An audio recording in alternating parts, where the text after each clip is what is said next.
The Cincinnati Bengals were back to work on Sunday, and La'el Collins took a notable step in his rehab process. Plus, let's talk about some stock up and stock down for guys trying to make this 53-man roster after 1 week of preseason action. You are Locked On Bengals, your daily Cincinnati Bengals podcast, part of the Locked On Podcast Network, your team every day.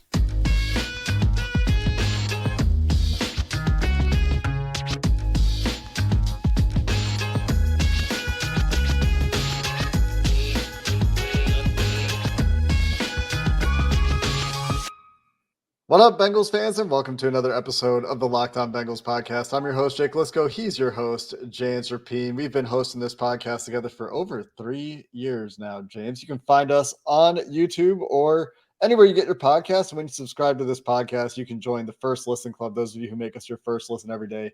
The Everydayer Club, those of you who don't miss an episode of Locked On Bengals. And we appreciate all of you who do those things. Today, we're going to catch up on Sunday's training camp happenings. I had a chance to go back and watch some of the tape, some of the coaches' film of the preseason game on Friday, and we'll go through a little bit of stock up, stock down after 1 week of preseason action as well. But the most noteworthy thing, outside of Joe Burrow attending practice again on Sunday, so maybe this is going to be the norm now, is La'el Collins took a pretty noticeable step in his rehab over on the rehab field on Sunday, getting a pretty significant workout in, James.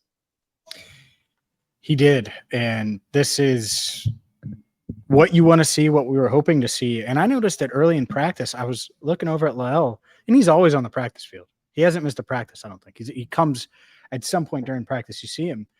But he had like a big brace on, that surgically repaired knee, and I'm like, oh, maybe he's going to be doing something different. And surely enough, you walk over to that rehab field, and Charlie Goldsmith was over there before me, and it was Terrell Basham, who was making some good progress as well, it seems like, from that ankle injury, and La'el Collins going after it a bit. And those two guys were teammates in Dallas, and so obviously teammates again now, so they have a good relationship. But La'el was moving well. He looked like the other offensive linemen that were going through individual drills. Like it didn't look like there was much of a drop off, or any drop off for that matter. Was moving well, looked athletic, looked strong, and so this is a big step in the right direction. Now, with that said, I don't anticipate seeing La'el come off the PUP list tomorrow. I don't think it's going to happen this week. I think they are going to take this slow because they don't need to rush him back. I was going to say they don't need to have urgency, but of course you have urgency. Anytime you can, and certainly when you're attacking rehab like La'el is, there's some urgency with it. But it's not like they're waiting on him so their starting line can be together. Mm-hmm. He's, to me, going to be that backup tackle that starts the year on the PUP list and is the ultimate insurance policy for a guy in Jonah Williams, who, yes, he has that starting job. He was with the ones today. We can put that to bed, and we knew that already after Friday. But he's dealt with injuries. So the fact that La'el is progressing, I think it's great news. Yeah, everybody deals with injuries, it feels like. I Sure. feel like we just, Orlando Brown, I guess, is an exception. Cordell Volson, an exception. I feel like every guy we've talked about deals with injuries, nature of the NFL to some degree. But to your point, Jonah Williams has missed a season with the shoulder, missed time last year with the knees, coming off the knees, both knees. And so, yeah, it would make tons of sense for LC to get back. And the big question is, does his progress force the Bengals' hand, force them to activate him, get him off the PUP list before the regular season, before cut down to 53? I think from a roster perspective, from a getting all the guys you can get onto the 53 that you might want to get onto the 53 perspective, it might be beneficial to the Bengals if LC isn't 100% ready to come and play, 2 weeks before the season starts, so we can get full practices in to keep him on the PUP until the regular season starts. That gives him a little bit of extra time to get fully healthy, gives them a large activation window if they need it, and it makes the roster gymnastics a little bit easier. Because if you have to carry La'el Collins on the 53, I just put out what I think the 53 looks like today. That includes LC on the 53 on Twitter. And it's already very hard to get to 9 linemen on both sides of the ball if they're going to keep 7 corners, if they're going to keep 7 receivers. These are the conversations that we've had, right? And we're going to talk about some of that when we get to the stock up, stock down section, because for some guys, stock up means they've locked up a spot on the 53. For some guys, it means they've gotten themselves into a conversation. For some guys, stock down means, well, nothing in terms of their roster status, but for some of them, it might mean their roster spot may or may not be in danger. So these things do go together, but nonetheless, it's a great sign to see LC taking those steps, because based on what we saw from the offensive line, the backups for me are all still in murky territory. Like we have an idea of who's ahead in those competitions just based on who started the game, right? And who played when they played. But outside of the starting 5, I think that there's still competition across the offensive line. So LC being a guy that you could rely on for that insurance policy, like you mentioned, I think would be an improvement to the depth they have. For sure. There's no denying it. I mean, because it's essentially a swing tackle type role, because Jonah has that flexibility of playing either side, and that's valuable. And when we get into stock up, stock down, we can talk more about this tackle spot, this offensive line as a whole. I think we're going to get on the defensive line. There's a lot to discuss there, but this is a good development. In the other part of this, anytime you have a veteran that doesn't have a clear path to a starting job, it's attitude.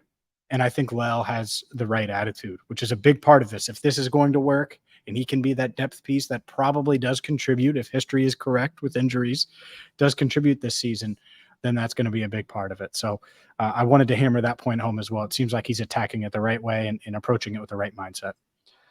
That's what you'd expect from these guys. The kind of people that the Bengals bring in are the kind of guys you would expect to bring that professional approach to really all aspects of football. Coming up next, let's get into stock up, stock down. This is going to be a bit of a longer conversation. There are a lot of guys to talk about after the preseason game, and what it means for each of them is a little bit different in every case, I think. So let's get into some of those spots coming up next.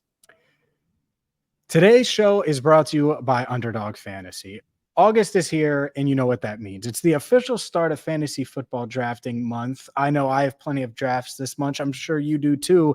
And that's why you need to get Underdog Fantasy in your life, because you're going to get championship ready by trying out their best ball on Underdog Fantasy. All you do is one live snake draft, no waivers, no trades. Underdog sets your best lineup every single week. So it's low maintenance, but there's a huge reward. Their largest fantasy football contest, and the largest of all time, is back and even bigger, with $15 million in total prizes up for grabs, including an absurd $3 million going to the winner. Last year, the winner drafted in July. So don't delay. We're in mid-August, so go to underdogfantasy.com or find them in the App Store and sign up with promo code LOCKEDON. That's promo code LOCKEDON at underdogfantasy.com to get your first deposit doubled up to $100. That's Underdog Fantasy, promo code Locked On. James, let's get into a stock up, stock down conversation. And there are a lot of guys to get to. You mentioned the trenches. We can certainly start there. And one guy that I think helped himself is Deontay Smith, who was good against the Green Bay Packers in one-on-ones. I mentioned that. It stood out in a big way. I don't know if the Green Bay Packers defensive line has ever seen a snatch trap in their life. The amount of times that they fell for it, both in those one-on-ones and in the game when I went back and watched. The Bengals offensive lineman got the Packers defensive line a few times with those moves, but Smith held up over the course of the game pretty dang well in pass protection. It wasn't always pretty. It wasn't always perfect, but by my count, I think one pressure is about what I've got. One or two more or less agrees with PFF. Did a good job of keeping his guy from getting to the quarterback and left something to be desired at times in the pass game. I think he gets tossed aside a little, or in the run game, I should say, gets tossed aside a little bit too easily at times, doesn't necessarily sustain those blocks with power. But what matters to this team most for their tackles, for their backups, I would imagine, is pass blocking. And Deontay Smith put together, I think, a pretty good day in that category. And I think along with some things that we've seen at camp is helping himself to really have a shot at making this roster. Yeah, I think he was one of those bubble guys that really needed this and needed a quality camp, quality preseason, and he's off to a good start. And the Bengals, they need one of these young tackles, young linemen, not named Cordell Volson, to pan out and at least be a solid quality backup. And, I think that Deontay Smith could be on his way to doing that. So I get it, the stock up. I think the vibe around the team is that he's doing his job and continuing to improve. And he's a homegrown guy. And obviously he's in the same draft class as Jackson Carman. And so for one of those guys to emerge, that would be huge. And let's go from stock up to stock down. Jackson Carman, it was rough at the end of the game on Friday night. I'm not going to hold that against him forever, but this is now 3 straight preseasons, 3 training camps where it's been a bit underwhelming to say the least. And the other part of the stock down is for the first time throughout camp, we saw him as a backup left tackle on Sunday. So that's not trending in the right direction. And now it looks like he could be open to he's opened himself up at least to Deontay Smith trying to be that backup right tackle with Lael still coming back. So stock up, stock down. We'll just keep it with the 2 guys that were in the 2021 NFL draft that the Bengals were able to snag in the trenches. To me, Jackson Carman certainly trending down, Deontay Smith trending up. Yeah, and Carman had a weird game. When I went back and watched again, there were some processing issues with stunts in the first half, but outside of that, he actually held up pretty okay in pass protection and was a plus, like a big plus as a run blocker throughout the game. I thought the first half more than anything. In the fourth quarter, I still think he was actually a fine run blocker in the fourth quarter when he came back in, but the pre-snap penalty, 3 or 4 pressures allowed, just not the kind of performance you would hope to see late in a preseason game from a guy who was supposedly in the starting competition. And, we knew that wasn't going to necessarily be much of a competition. When Jonah didn't dress, we knew that the competition was officially over for as much as it was a competition. But the fourth quarter performance from Carman, I wonder if it opens him up to competition with Hakeem Adeniji for the last roster spot on the offensive line. Because Max Sharping, Trey Hill, those guys for me right now played well enough and played different positions, and they've been moving them around at camp to be, at least for me, the leaders for backups on the interior offensive line. But Hakeem Adeniji is a guy who's incredibly versatile, and if you're counting on La'el Collins getting back sometime through the season and being a backup tackle, they feel like Adeniji can play multiple spots. Then maybe that's a path for Adeniji to make the team instead of Carman if they keep 9 offensive linemen. And that's where I think it could get pretty interesting. I think Carman is probably still ahead of Adeniji in no small part due to the fact that he was a second-round pick just a couple of years ago, and it's hard to make that decision to move on from that guy. But he didn't help himself. I agree with you there. And I think that it's put himself in a position where he has to fight now for his roster spot. And Adeniji's been more valuable. Like, he's played more. Like, I know people don't necessarily like Adeniji, but they've clearly trusted him to put him out there at times. Mm-hmm.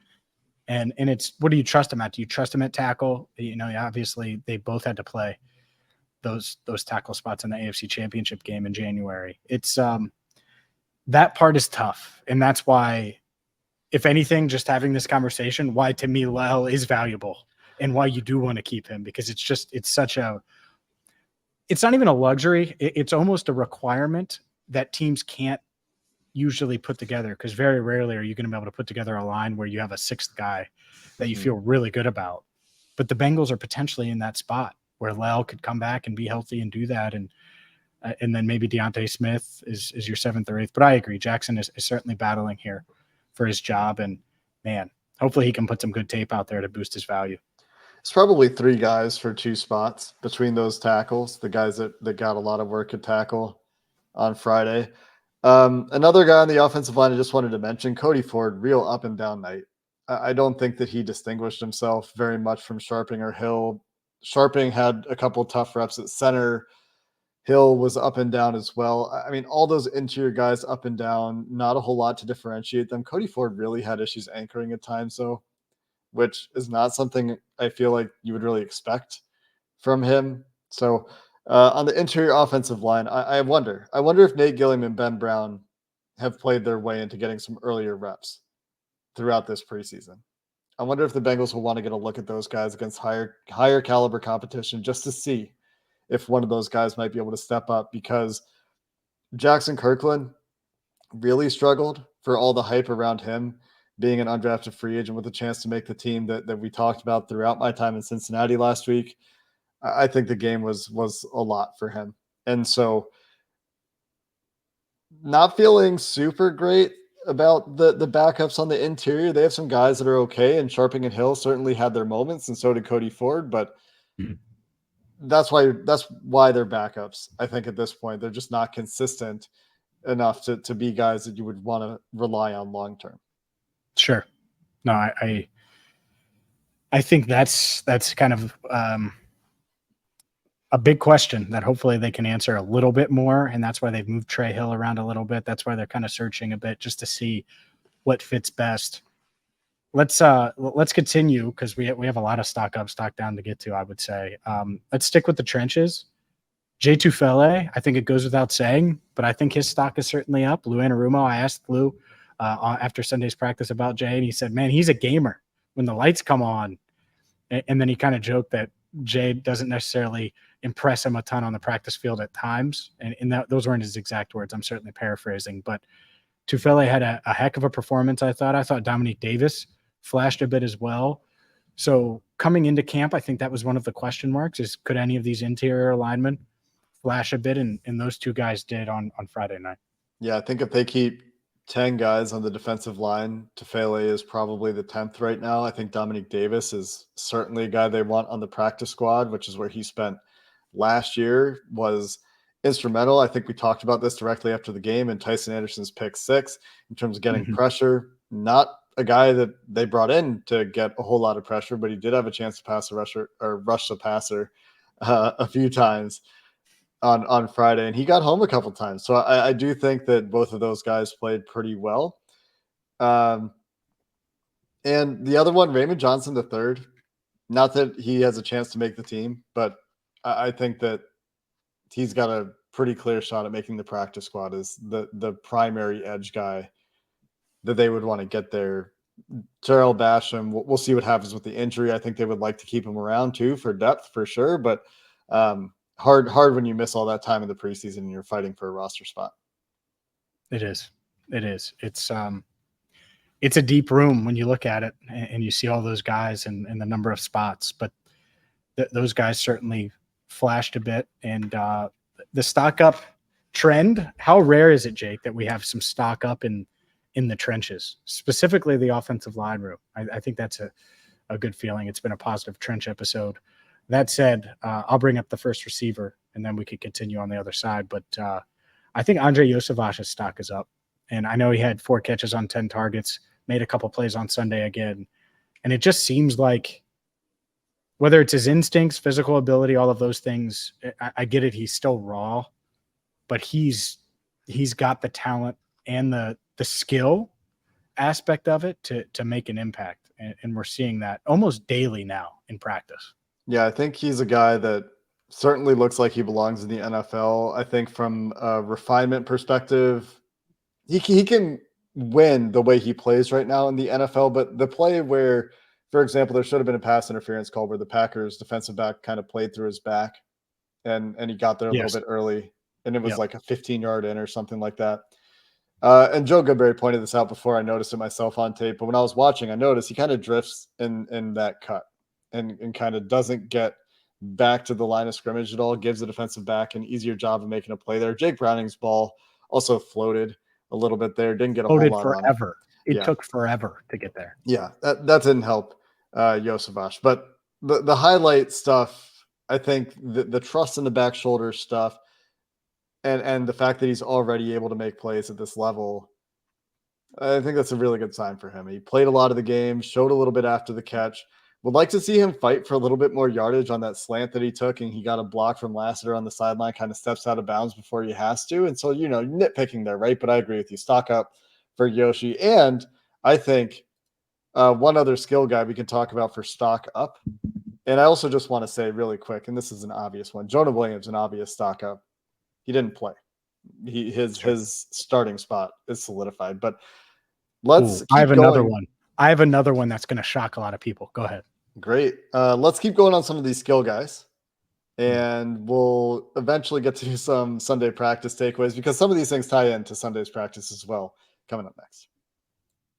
Today's show is brought to you by FanDuel. Football season is about to kick off, and FanDuel is giving you the chance to win all season long. Because right now, when you bet on a Super Bowl winner, you can get bonus bets every time they win in the regular season. That's right, bonus bets every time your Super Bowl champion, who you predict and wager on to win the big game, wins.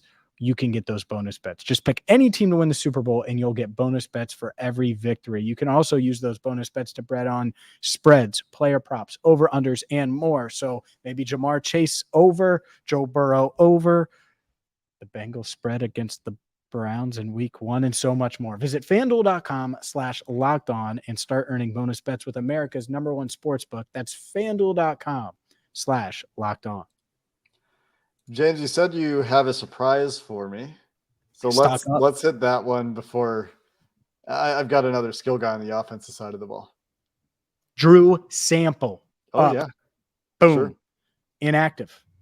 The fact that he wasn't active on Friday night, I was like, oh, man, look at Drew. I took a video. It was Joe Burrow, Jamar Chase, T. Higgins all chopping it up, and Drew Sample's there too. And I didn't acknowledge that Drew was there. I should have. Sorry, Drew. But Drew was inactive with the rest of them. So, yeah, stock way up for those that thought Drew might not make the team.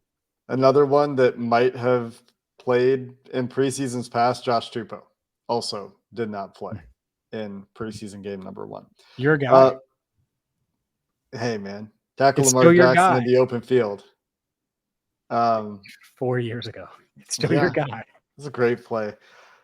Chris Evans, obvious stock up. I thought that he pass protected pretty well. There's one funny rep that I didn't tweet, but I clipped, where the guy covering him looks like he's going to blitz, and Chris Evans looks like he's going to pick it up. And then the guy that's blitzing kind of isn't sure if he's blitzing or picking up Chris Evans, trying to get into a route. And Chris Evans isn't sure if he's picking him up or getting into a route. And it's kind of a funny bit of confusion. But generally, I thought was there in pass protection when he needed to be, was the best pass protecting back that the Bengals had on the field on Friday night. And that long run was so important for him because he was patient within the structure of the run. He hit the hole where it was supposed to be. He got through it. He got small through the hole. He got skinny through the hole. He hit it with burst. He broke some tackles. And it was a big run.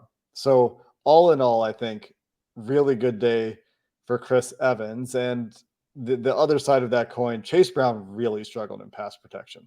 And it was his first game. So this isn't necessarily surprising, first game at the NFL level, but he was swimming out there a little bit. He was dizzy. It was mental stuff.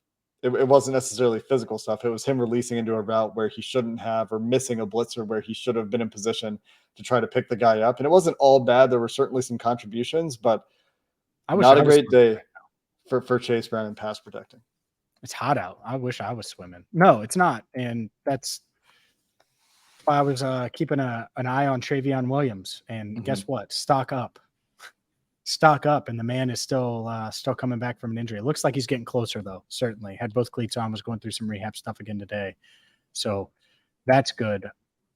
But if it's not him, is it Chris Evans? Like, I think Chris Evans could be but it's not, is what that cannot be the plan. I'll go ahead and say it. And now, as a runner, could he contribute as a runner right away? Maybe that, and is that his path to making the roster? Okay, fine. But you're trotting out Chris Evans to be our pass blocking back regularly. I get it sometimes if you need to. Regularly, and I'm not trying to even be mean to Chris. People that listen to the show know I'm a Chris Evans fan with him coming out. I thought he was explosive and loved watching him and thought that he would be able to make an impact. But this is a Super Bowl contender, Jake. They need to be able to protect the merchandise. 9 is the merchandise. Got to protect it. They don't have another guy on the team right now that's going to do it. We'll see about Travion Williams. He has to play. He has to do it again. Stock up. Like that's why. Like I think he's if he's healthy enough to play, and maybe he can play this week in Atlanta. I don't know. It would be great if he could, and shows he can pass protect, instant roster. Like he could win the job in 5 plays. He could. It's You tough. know? The sample size is small. They didn't have a ton of running plays. And so, Chase Brown, Zach Taylor did praise his ability to get the yards the tough yards as a runner. He was good as a receiver, but just didn't look ready as a pass blocker. Some other stock up guys.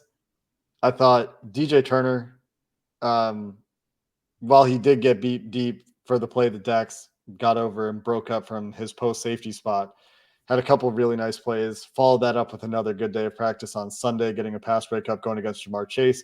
Not the best ball, but the fact that DJ Turner consistently can locate the ball in the air and make a play on it, body control, acrobatics, athleticism to do those things.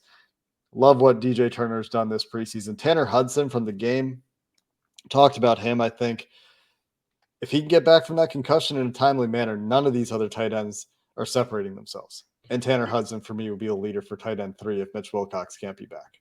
Well, he could be the perfect Irv Smith Jr. backup because of that role where you're just asking him to be a pass catcher and be like the 5th option on passing downs. And Drew Sample's still going to be the blocker, clearly, stock up.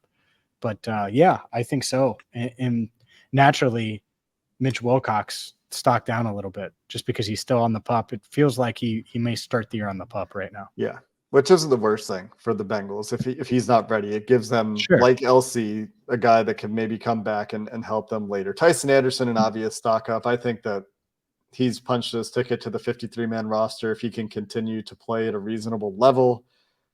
Sidney Jones, DJ Ivey, did they do enough? Is there still competition there? I think so.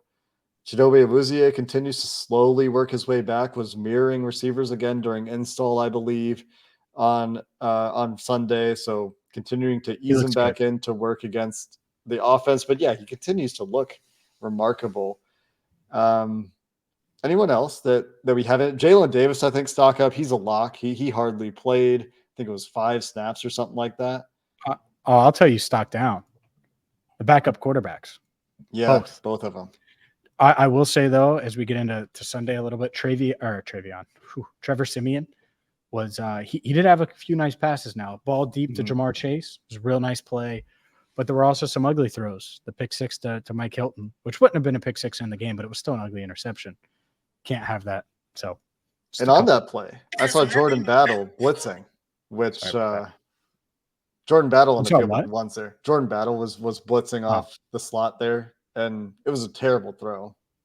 Not just because Mike Hilton jumped it, but because it was going to hit the ground in front of T. Higgins. He dove to get it. It was a great catch. Honestly, yeah, it was a good catch to Mike Hilton. These backup quarterbacks need to be better. They did not differentiate. Did you sign someone from one another? I mean, is we can have the conversation later, but is Brandon Allen making the team in San Francisco? I don't think he played on Sunday. Would you be shocked if they brought Brandon Allen back? I don't know. I think it's interesting. I think that's an interesting debate. It seems like they need something better there than what they've gotten. Jake Browning doesn't have the arm. Trevor Siemian's decision-making and accuracy were all over the place. I feel the same way I felt about the running back pass blocking option. There's just another card that they can play there in Travion Williams that we haven't seen. Reed Sinnett is not the card that I'm going to be talking about. So people that think they want to see Reed Sinnett. Are there people? I don't think there are people. Just one person in my replies was like, let's see Sinnett. I was like, nah, man, you don't want that. No.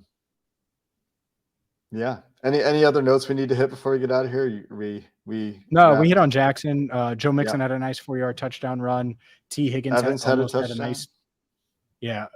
Higgins almost had a nice one-handed catch in the end zone. Wasn't able to get that second foot down. I tweeted out that clip. You're right, though. Evans had a nice run. Chase Brown had a nice run between the tackles as well. Irv Smith Jr. had a touchdown. So the offense, Tyler Boyd had a nice catch. Offense overall, I think, played pretty well on Sunday. With Trevor Siemian a quarterback. Maybe Trevor Siemian playing and with guys Jake. that. Okay, both of them. I'm just saying, let's see Trevor Siemian playing with guys that aren't the guys that aren't even going to make a practice squad. Because a lot of the guys Trevor Siemian was throwing to in that fourth quarter in particular, guys that Fair. aren't even going to make the Bengals practice squad. And I think that is a belief in the building too. Just Yeah, to be fair.